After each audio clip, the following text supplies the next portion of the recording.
Hello there, this is Art of the UQ Rook here, bringing you another TG StarCraft casting crew game. Today I'm going to be bringing you a Terran versus Protoss game between Czar, which is going to be spawning as the red Terran in the bottom left hand corner, and Valkyrie, who is spawning as the blue Protoss in the bottom right hand corner. Both of these players are already talking about how this map is evil, quotes, and how they both hate it. Personally, as a Zerg player, I love this map. Exactly, like Valkyrie just said, only Zerg would love this. So I love this map due to just the vast amount of quick, easy to hold, fast expansions. You know, 2 for each player and then 1 to fight over in the middle. And I also love the Destructible Rocks, these back doors that lead to these 2 bases on the bottom side as well as the top side. So I would like to see both of these players maybe go fast expand and maybe abuse this backdoor alley. This alley could be an avenue for destruction in this game. So we'll see if either players choose that route.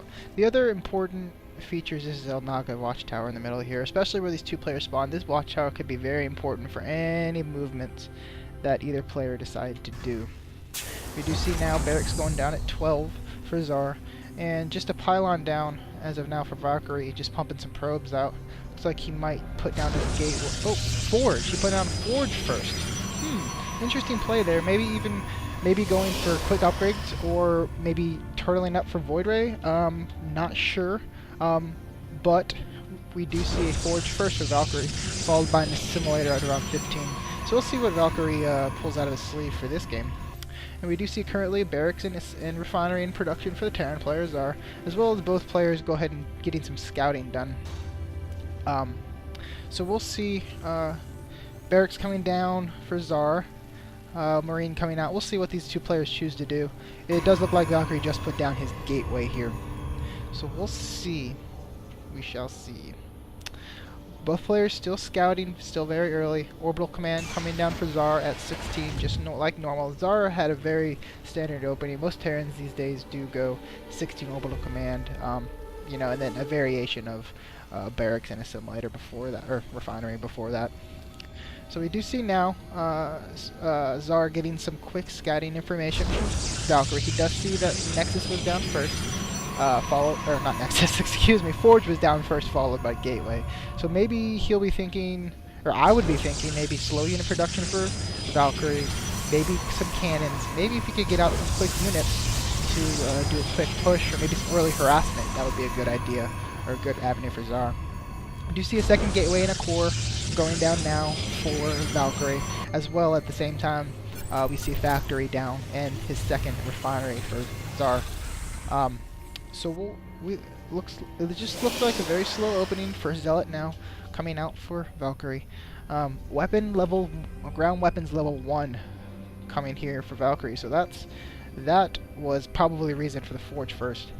Another note that I like to do, this wall here by Valkyrie is a great maneuver. It's going to block any units from coming straight directly into his probe line. This map does have a very big, you know, space here behind his minerals.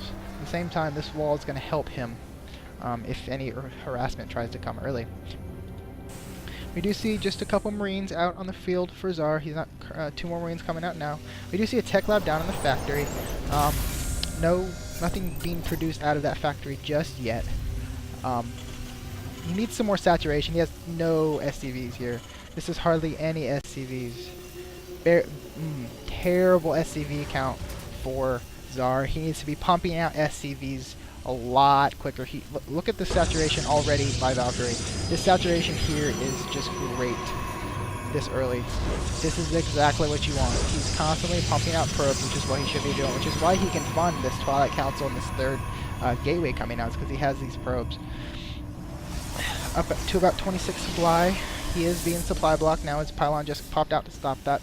And we're up to about 30 supply here from Czar. We will see here. Let's go look at the income tabs. We do see income is swung in the direction of Valkyrie.